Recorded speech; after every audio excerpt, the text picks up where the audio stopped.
오늘 본문 말씀을 가지고 너희는 이렇게 믿으라 9번째 시간으로 승천하신 예수님이라는 제목으로 함께 은혜를 나누겠습니다.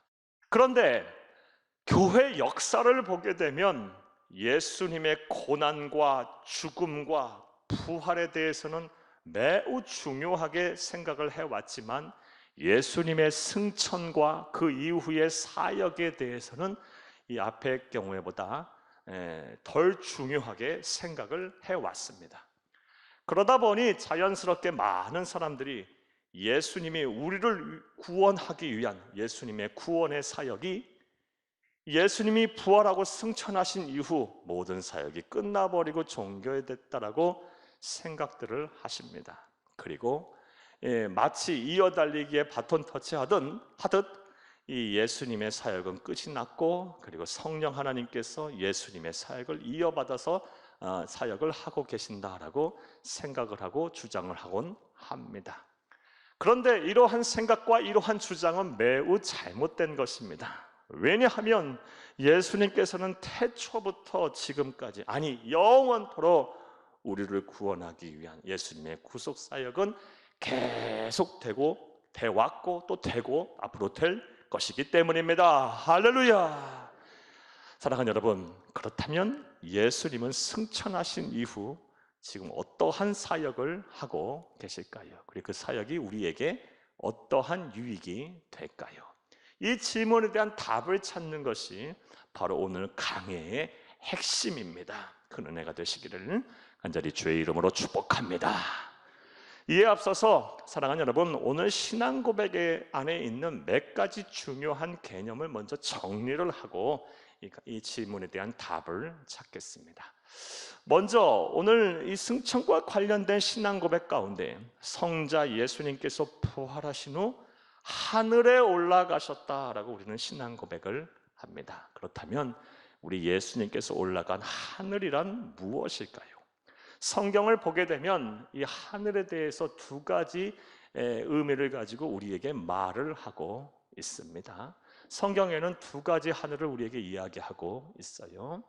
먼저 공간적인 개념으로서의 하늘입니다. 지금 우리가 발을 딛고 사는 이 땅과 대비되는 우리의 눈에 보이는 저 푸른 창공, 저 광활한 저 궁창, 저 하늘을 가리켜서 하늘이라고 합니다. 영어로 스카이죠. 스카이. 눈에 보이는 저 푸른 창공을 성경에서는 하늘이라고 표현을 합니다.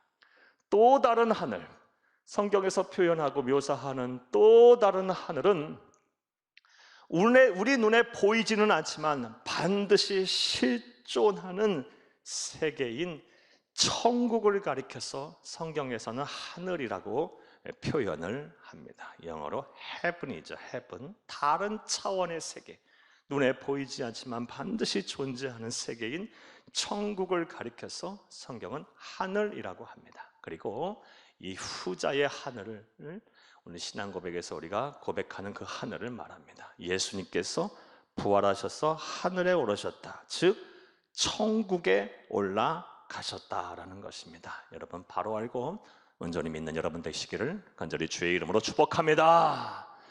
나아가서 우리 신앙 고백을 보게 되면 하늘에 오르시어 전능하신 아버지 하나님 우편에 계시다가 라고 고백합니다. 자, 예수님께서 지금 천국에서 하나님 우편에 계시다고 했는데 이 말의 의미는 또 무엇일까요? 그런데 예수님은 이 좌우, 위, 아래의 구분이 전혀 필요 없으신 분이십니다. 천국에 올라가신 예수님은 영적인 존재이기 때문에 좌우, 상하 구분을 전혀 나눌 필요가 없으신 분이에요. 왜냐하면 어디나 계시는 분이시고 어디에나 충만하신 분이시기 때문이에요. 따라서 예수님이 하나님 우편에 계시다라는 이 말은 우편에 계시는 것이 아니고 이 우편에 계신다는 이 상징적인 의미로 우리가 이 해석을 하는 것이 옳습니다. 다만 이 사도신경의 원형을 만들고 이 활발하게 전승 전파한 1세기 사도들과 초대교회 성도들은 왜 이 예수님이 하나님 우편에 계시다라고 이렇게 신앙 고백으로 묘사를 했냐? 바로 예수님이 이 세상에 계실 때 우리에게 하신 말씀 때문입니다. 마가복음 14장 62절을 함께 읽겠습니다. 예수께서 이르시되 내가 그 나라 인자가 권능자의 우편에 앉은 것과 하늘의 구름을 타고 오는 것은 너희가 보리라 하시니. 아멘. 예수님께서 말씀을 하셨어요. 재림의 때에 어떻게 하신답니까? 권능자 성부 하나님의 우편에 앉은 것과 하늘 구름을 타고 다시 너에게 오는 것은 너희가 보리라 라고 말씀을 하셨어요. 이 말씀에 근거해서 우리 예수님께서 천국의 하나님 보좌 우편에 계시다라고 사도들이 신앙 고백을 한 것입니다. 자, 그렇다면 이 하나님 보좌 우편에 앉아 계시다, 우편에 계시다라는 말의 상징적인 의미는 그렇다면 뭘까요? 성경에서 이 오른쪽을 나타낼 때, 오른쪽을 지칭할 때는 권세, 권능, 통치, 능력이라는 의미로 사용을 하였습니다. 우리 시편 118편 16절을 함께 읽겠습니다. 여호와의 오른손이 높이 들렸으며 여호와의 오른손이 권능을 베푸시는도다. 아멘. 사랑하는 여러분, 여호와의 오른손이 높이 들렸답니다. 여호와의 오른손이 권능을 베푸신답니다.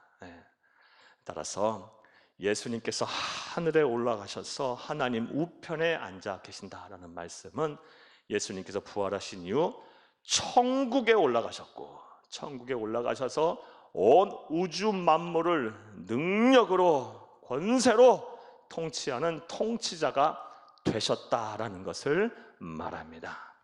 모든 만물이 주 발 앞에 복종하며 모든 권세가 예수 그리스도의 발 앞에 있다라는 것입니다. 이것을 바로 알고 온전히 믿고 담대히 전하는 여러분들이 다 되시기를 간절히 주의 이름으로 축복합니다. 축복합니다. 자, 이제 이러한 내용 이해를 바탕으로 이제 오늘의 핵심적인 이런 질문과 답을 한번 생각을 해보겠습니다. 사랑하는 여러분, 그렇다면 예수님께서 부활하여 승천하셔서 지금 어떠한 사역을 하고 계실까요? 그리고 그 사역이 우리에게 어떠한 유익이 될까요? 자, 이제부터 따라 하시겠습니다. 첫째로, 우리를 위해 천국의 거처를 준비하고 계십니다. 우리를 위해, 예수를 그리스도로 믿는 하나님의 자녀, 하나님의 백성을 위해 천국의 거처, 천국의 처소를 준비하고 계신답니다. 이게 바로 우리 주님의 천국에서 지금 하고 계시는 사역이에요. 오늘 본문 말씀 요한복음 14장 2절에서 3절을 함께 읽겠습니다. 내 아버지 집에 거할 것이 많도다. 그렇지 않으면 너희에게 일렀으리라. 내가 너희를 위하여 거처를 예비하러 가노니 가서 너희를 위하여 거처를 예비하면 내가 다시 와서 내게로 영접하여 나 있는 곳에 너희도 있게 하리라. 아멘. 사랑하는 여러분, 이 말씀은 예수님께서 십자가에 매달려 죽으시기 바로 전날 밤에 최후의 만찬을 끝내시고 나서 하신 말씀입니다. 예수님께서 죽는다는 말씀을 계속하시고 또 예수님께서 제자들을 떠난다는 말씀을 계속하자 예수님의 제자들은 극도로 불안해했어요. 두려워했어요. 자신의 신변의 위험을 느꼈어요. 그래서 근심과 염려하고 있을 때 예수님께서 말씀하신 내용이에요. 예수님께서 말씀하십니다. 너희는 마음에 근심하지 말라. 하나님을 믿으니 곧 나를 믿으라 라고 말씀하신 이후에 이 말씀을 지금 하신 내용입니다. 내가 천국에 가서 거처를 예비하고 다시 오겠다라고 말씀하신 내용입니다. 자, 이렇듯 예수님께서는 지금 천국에서 무엇을 하고 계십니까? 우리를 위해서 천국의 거처를 준비하고 계십니다. 자, 그렇다면 예수님께서 지금 천국에서 거처를 예비하신다는 말의 의미는 또 뭘까요? 사랑하는 여러분, 이 말씀을 잘못 해석하면 다음과 같이 해석을 하게 됩니다. 예수님께서 지금 다시 천국을 이렇게 만들고 계신다. 천국을 창조하고 계신다. 천국에 우리를 위해서 지금 집을 짓고 계신다라고 해석을 하기 쉽습니다. 그런데 이런 해석은 잘못된 해석이라고 볼 수가 있습니다. 왜냐하면 천국은 이미 성부, 성자, 성령 삼위일체 하나님에 의해서 완전하게 창조가 끝났기 때문입니다. 더 이상 가감할 정도로 할 이유가 없어요. 완전하게 창조가 끝났어요. 그리고 이 본문 말씀의 시점에서는 이미 구약의 성도들이 그곳에 살고 있고, 지금 우리의 시점에서는 믿음의 선배들, 믿음의 조상들이 다 그곳에 가서 지금 살고 있기에 다시 우리 예수님께서 천국을 만드시거나 창조하시는 것이 아닙니다. 그렇다면 예수님께서 우리를 위해 천국의 거처를 준비하고 계신다라는 이 말은 어떻게 해석을 해야 할까요? 여러분 잘 들으시기 바랍니다. 우리가 죽은 후에, 우리의 삶이 끝난 이후에, 이 세상에서의 삶이 끝난 이후에 우리는 죄가 많고 허물이 많아 도저히 우리의 힘과 능력으로는 천국에 갈 자격이 없지만 예수님께서 친히 천국 문을 여시고 우리를 영접하시겠다는 것입니다. 할렐루야. 사랑하는 여러분, 이것은 마치 우리나라 대통령이 저 해외에 국빈 방문하는 것과 같아요. 국빈 방문을 하게 되면 어떻게 됩니까? 공항에서 내리는 그 순간부터 군악대가 연주를 하고 의장들 사열을 하고 수많은 사람들이 나와 영접을 해요. 마치 우리가 우리의 삶이 다 이 세상의 수고와 삶이 끝나고 하나님 앞에 서게 되면 우리 예수님께서 친히 천국문을 여시고 우리를 영접하신다는 거예요. 사랑하는 여러분, 이건 놀라운 복음이에요. 우리가 죽은 이후, 우리의 삶이 끝난 이후 죽음은 찰나의 순간일 거고 우리에게는 상상할 수도 없는 놀랍고 황홀한 광경이 아마 펼쳐지게 될 것입니다. 수많은 천군 천사들이 우리를 위하여 영광의 찬송을 부를 것이고 우리보다 앞서간 믿음의 선배들이 막 환호하며 박수치며 우리를 맞이할 것이에요. 무엇보다 우리를 우리보다 우리를 더 사랑하시는 우리 구주 예수님께서 우리 앞에 서셔서 뜨거운 가슴으로 우리를 안으시면서 사랑하는 아들아, 사랑하는 딸아, 네가 끝까지 믿음을 지켰구나, 네가 끝까지 수고하였구나, 잘 참고 견디며 믿음을 지키고 여기까지 왔구나 하면서 우리를 안아주실 거예요. 우리의 눈물을 닦아주실 것이고 우리의 아픔을 위로하여 주실 것이고 우리를 참된 행복의 길로 인도하실 거예요. 사랑하는 여러분, 이것이 바로 우리를 위해 천국의 처소를 예비하신다는 것입니다. 얼마나 놀라운 복음입니까? 얼마나 은혜의 말씀입니까? 얼마나 영광스러운 일입니까? 이 모든 것이 우리 예수님께서 부활하고 승천하셔서 천국에서 사역을 하고 계시기에 우리가 얻게 된 은혜이자 복임을 믿으시기를 간절히 주의 이름으로 축복합니다. 축복합니다. 자, 예수님께서 지금 부활하고 승천하셔서 지금 하고 계시는 사역, 우리를 위해서 하고 계시는 첫 번째 사역이 무엇입니까? 우리를 위하여 천국의 거처를 준비하고 계십니다. 또 예수님께서 부활하고 승천하셔서 지금 우리를 위하여 어떠한 사역을 하고 계시고 그 사역이 우리에게 어떠한 유익이 있을까요? 따라하시겠습니다. 둘째로, 우리를 위해 날마다 변호하며 기도하고 계십니다. 사랑하는 여러분, 우리 예수님께서 지금 천국에서 무엇을 하고 계십니까? 우리를 위하여 날마다 변호하시면서 기도하고 계십니다. 우리 시브리서 7장 25절을 함께 읽겠습니다. 그러므로 자기를 힘입어 하나님께 나아가는 자들을 온전히 구원하실 수 있으니 이는 그가 항상 살아계셔서 그들을 위하여 간구하심이라. 아멘. 예수님은 항상 살아계셔서 우리를 위하여 지금 기도하고 계신답니다. 사랑하는 여러분, 따라서 우리가 이 세상 사는 동안 내 편이 될 만한 사람 한 사람 없어도, 나를 위해 기도해 줄 수 있는 사람 단 한 사람 없어도 외로워할 필요가 하나도 없어요. 두려워할 필요도 하나도 없어요. 낙심할 필요도 하나도 없어요. 왜냐하면 나보다 나를 더 사랑하는 우리 주 예수님께서 나를 위하여 항상 기도하고 계시기 때문입니다.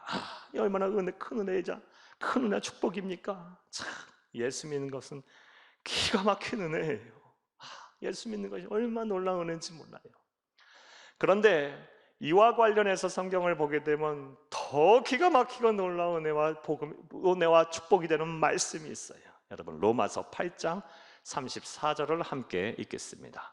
누가 정죄하리요? 죽으실 뿐 아니라 다시 살아나신 이는 그리스도 예수시니 그는 하나님 우편에 계신 자요 우리를 위하여 간구하시는 자신이라. 아멘. 34절에 누가 정죄하리요? 그래, 정죄하는 존재가 있다라는 거예요. 하지만 우리가 정죄함을 받지 않는다라는 거죠. 왜냐? 죽으실 뿐 아니라 다시 살아나신 그리스도 예수께서 우리를 위하여 날마다 변호하고 기도하고 계시기 때문에 우리가 죄를 졌어도 정죄함을 받지 아니하고 심판에 이르지 아니하게 된다는 것입니다. 저는 이 로마서 8장 34절을 읽을 때마다 지금은 날마다 하늘에서 지금 일어나고 있는 하늘 법정이 연상이 됩니다. 오늘 이 시간에 우리 성도님들과 함께 이 하늘 법정을 한번 구성해보며 우리 한 머릿속에 한번 그려봤으면 좋겠습니다. 한번 우리 머릿속으로 한번 그려보시기를 바랍니다. 자, 천국의 가장 높은 곳에 가장 정중앙에 우리 하나님의 영광스러운 보좌가 있어요. 그리고 그 보좌에 공의로운 재판장이신 우리 성부 하나님께서 앉아 계십니다. 그래서 수많은 천군 천사들과 믿음의 선배들이 있고, 그리고 그 앞으로 우리의 죄를 고발하려는 천사들이 쫙 있어요. 그리고 반대쪽에는 우리를 대신하여, 나를 대신하여, 여러분을 대신하여 저와 여러분을 변호할 예수님이 서 계세요. 그리고 피고는 이 세상에서는 저와 여러분들입니다. 자, 이제 법정이 시작이 됐어요. 물론 가상으로 이게 구성을 하는 것입니다. 법정이 시작이 됐어요. 천사 중에 한 천사가 나와서 이제 우리의 죄를 고발합니다. 저 성도는 예수 믿은 지 한참 됐는데 아직도 술과 담배를 못 끝내요. 저 성도는 예수 믿은 지 한참 됐는데 아직도 음란한 짓을 못 버리네요. 불륜을 저지르고 간음죄를 저지르고 가정의 자리를 안 지키네요. 저 성도는 말만 하면 거짓말이네요. 저 성도는 형제와 자매의 어려움을 못 본 채 지나가 버리네요. 저 성도는 입으로는 거룩거룩 하면서 삶을 보게 되면 엉망이에요. 하나님, 저 성도를 고발하니 하나님 저 성도를 치리하시옵소서. 천사가 고발할 거예요. 그때 우리 주님께서 나서서 우리를 위해서 변호하십니다. 하나님, 물론 저 성도가 죄인입니다. 하지만 저 성도 또한 내가 목숨을 던져 피를 흘려며 구한 나의 사랑하는 아들이고 나의 사랑하는 딸입니다. 그러니 나를 보시고 저 성도를 용서해 주시옵소서. 내가 보증을 서겠사오니 한 번만 더 저 성도에게 기회를 주옵소서. 기회를 주옵소서. 한 번만 더 이렇게 예수님께서 날마다 우리를 위하여 변호하고 기도하고 계세요. 그리고 하나님께서는 우리 때문이 아니라 이러한 예수님의 변호와 예수님의 기도를 들으시고 우리를 용서하시고 우리가 비록 똑같은 죄를 반복해서 짓는다 할지라도 하나님의 공의와 하나님에 따른 하나님의 심판과 하나님의 진노를 우리에게 행하지 않으시는 것을 믿으시기를 바랍니다.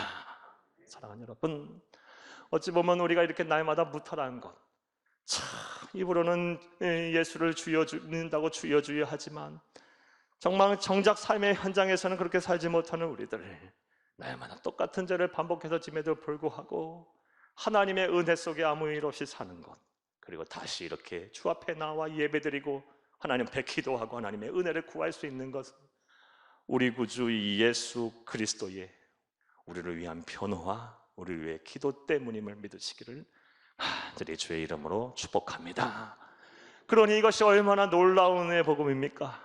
이것이 얼마나 영광스럽고 축복된 일입니까? 예수 믿는다는 것은 기가 막힌 일이에요. 놀라운 은혜와 축복이에요. 우리가 이 은혜를 누리게 된 것, 지금 예수님께서 부활하고 승천하셔서 우리를 위하여 사역을 하고 계시는 것이기 때문입니다. 이 은혜를 감사하며 사는 저와 여러분이 되어야 할 줄로 믿습니다.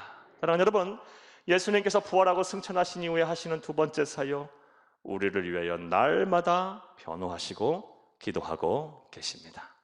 또 예수님께서 승천하신 이후 하고 계시는 세 번째 사역은 무엇일까요? 따라 하시겠습니다. 셋째로, 당신의 영인 성령님을 보내어 우리와 영원토록 함께 하십니다.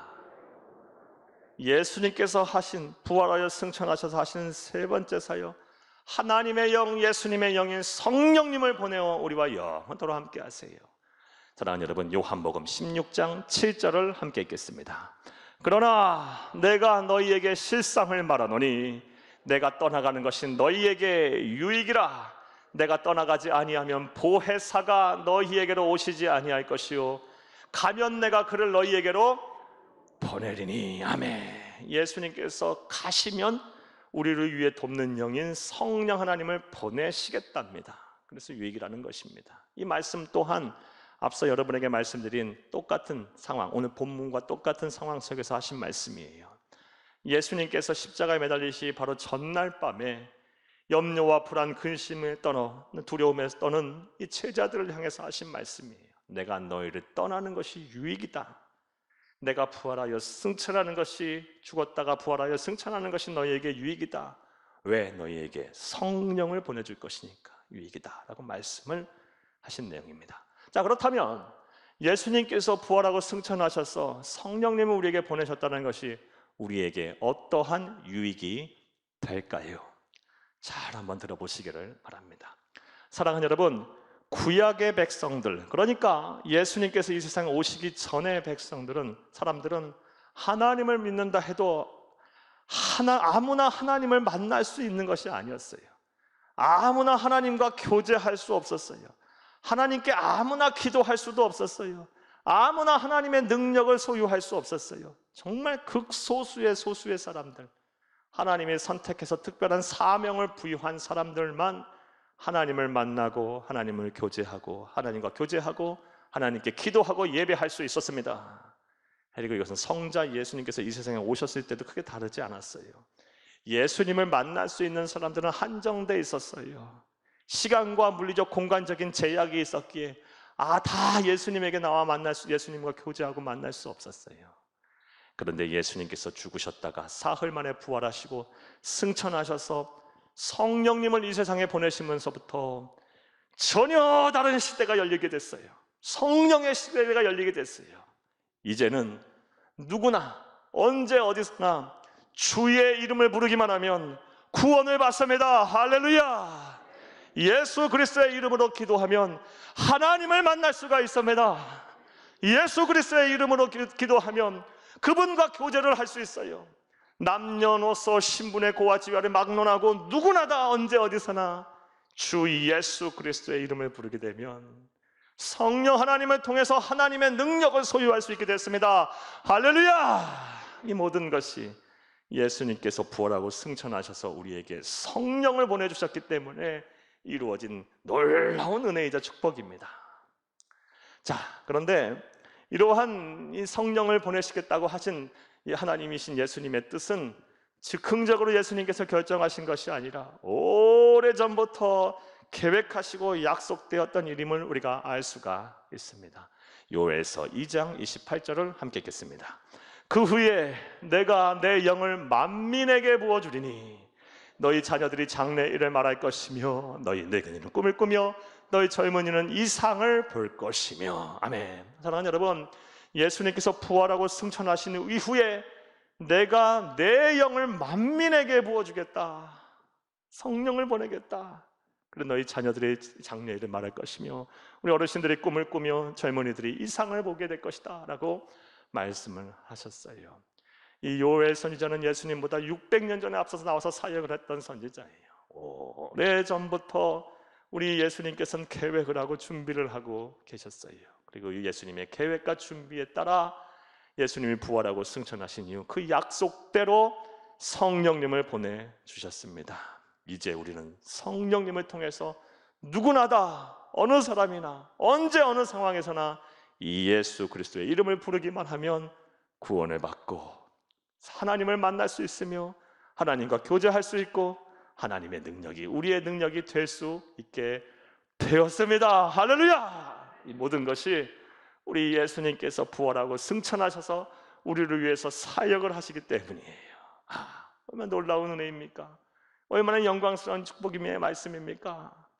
사랑하는 여러분, 그러니까 우리는 혼자가 아니에요. 주의 이름을 부르는 그 순간부터 우리는 우리 예수님과 늘 동행하고 있는 거예요. 영원토록 우리 예수님과 함께 살고 있는 거예요.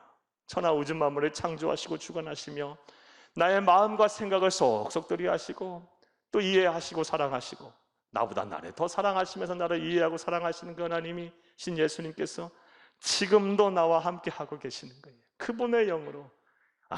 이것이 얼마나 놀랍고 은혜의 복음입니까? 사랑하는 여러분, 이런 은혜를 베푸신 우리 예수님에게 늘 감사하며 사는 여러분 되기를 간절히 주의 이름으로 축복합니다.